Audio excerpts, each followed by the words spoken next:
کریں. یہ واقعہ ایک ایسا واقعہ ہے, ایک ایسا میسج ہے ہم سب کے لیے کہ اگر اس کو اس انداز سے ہم سن لیں اور پھر اس پر عمل کر لیں تو شاید بہت سارے فیصلے ہم جلد لینے میں کامیاب ہو جائیں گے. ناظرین, یزیدی لشکر میں ایک شخصیت ہیں اور یہ وہی ہیں جنہوں نے امام حسین کو کربلا میں روکا تھا, کوفہ جانے نہیں دیا تھا, اور وہ تھے حضرت حر رضی اللہ تعالیٰ عنہ. یہ آئے تھے یزید کی طرف سے, 1000 کا لشکر لے کر آئے تھے. امام حسین کو انٹرسیپٹ کیا اور کہا کہ آپ آگے نہیں جا سکتے, آپ کوفہ نہیں جا سکتے.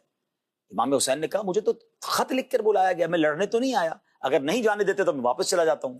تو کہتے حضور میں آپ کا مرتبہ جانتا ہوں, آپ کی شان بھی جانتا ہوں, آپ نواسہ رسول ہیں, مگر میں کیا کروں, مجھ پر آرڈر یہ ہے کہ آپ کو واپس بھی جانے دینا, آپ کو گرفتار کر کے میں نے ابن زیاد کے پاس لے جانا ہے.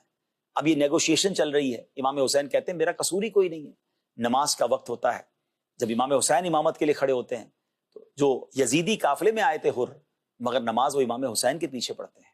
اب یہ تمام نرمی ہے, تمام جو محبت اور پیار کا انداز ہے, یہ انداز پتہ چل گیا ابن زیاد اور یزید کو. انہوں نے کہا کہ یہ کیسا سپہ سالار بھیجا جو امام حسین سے بڑی نرمی کر رہا ہے, ان کا کام تو گرفتار کرنا تھا. اب 22,000 کا لشکر بھیج دیا گیا. ناظرین, کبھی ایسی کمپیریزن آپ نے دیکھی ہے کہ 72 سے لڑنے کے لیے 22,000 لوگ بھیجے جائیں؟ یہ اسی لیے تھا کہ یہ جانتے تھے کہ ان کی رگوں میں مولا علی کا خون ہے. یہ 200-500 لوگوں سے تو یہ سب کو اڑا کے رکھ دیں گے. ان کی شان و شوکت ایسی ہے. بہرحال جب بالکل 10 محرم کا دن آ گیا, دونوں صفیں آمنے سامنے کھڑی ہو گئی. امام حسین نے وہ تاریخی خطبہ دیا اور یزیدیوں کو جھنجھوڑنا شروع کیا کہ تم کیا کرنے جا رہے ہو, تم مجھ پر تلوار اٹھاؤ گے, تم جس نبی کا کلمہ پڑھتے ہو میں اس کا نواسا ہوں, میرے آقا نے مجھے جنتی نوجوانوں کا سردار کہا ہے, مجھے شہید کر کے تم اللہ کو کیا منہ دکھاؤ گے. اتنی شاندار اور خوبصورت اسپیچ کے بعد ہونا تو یہ چاہیے تھا کہ وہ روتے روتے توبہ کرتے, مگر جب دلوں پر لالچ کا پھندا ہو, شیطان کا قبضہ ہو, تو پھر کچھ نظر نہیں آتا. مگر حضرت حر کی قسمت پہ کچھ اور لکھا تھا. آپ تھر تھر کانپ رہے تھے. آپ کا بھائی آپ کو دیکھ کر کہتا ہے اے حر تمہیں کیا ہو گیا, آپ تو بڑے بہادر جرنیل ہیں, آپ نے تو بڑی بڑی جنگیں لڑی ہیں. حضرت حر کہتے ہیں کہ یقیناً میں نے بڑی جنگیں لڑی ہیں, بڑے بڑے سورماؤں کے سر قلم کیے ہیں, مگر آج میرے سامنے مجھے جنت اور دوزخ دونوں نظر آ رہی ہے. اگر میں یہیں کھڑا رہ گیا, یزیدی لشکر میں ہی رہا, تو جہنم میرا ٹھکانہ ہوگی, اور مجھے امام حسین کے قدموں میں جنت نظر آ رہی ہے. حضرت حر کی یہ باتیں چل رہی ہیں اور اسی دوران امام حسین نے ایک بڑی کمال کی صدا لگائی.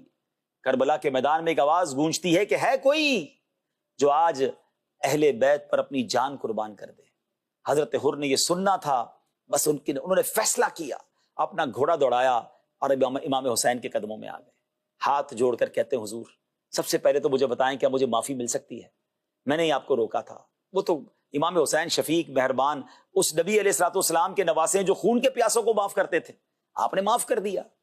اب حضرت حر نے اجازت لی کہ میں یزیدی لشکر پر اب میں پہلے جا کر حملہ کروں گا, آپ کی باری پہلے نہیں آئے گی.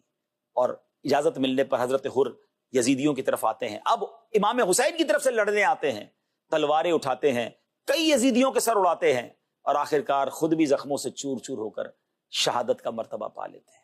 ناظرین, یہ تھوڑی دیر کا ڈیسیشن تھا, مگر کتنا کمال کا ڈیسیشن تھا. اگر یہ فیصلہ نہ لیتے تو آج ان کا کوئی نام لینے والا نہ ہوتا, یزیدی لشکر میں ہی چلے جاتے. مگر آج آپ جائیں کوفہ میں, کربلا میں جائیں تو حضرت حر کا مزار موجود ہے. آج لوگ ان کے مزار پر حاضری دیتے. یہ کیوں؟ کہ انہوں نے اپنے آپ کو فیصلہ کر کے جہنم سے نکال کر جنت کی طرف لے آئے. وہ شعر ہے نا کہ یہ نعرہ حر کا تھا جس وقت فوج شام سے نکلا, کہ دیکھو یوں نکلتے ہیں جہنم سے خدا والے.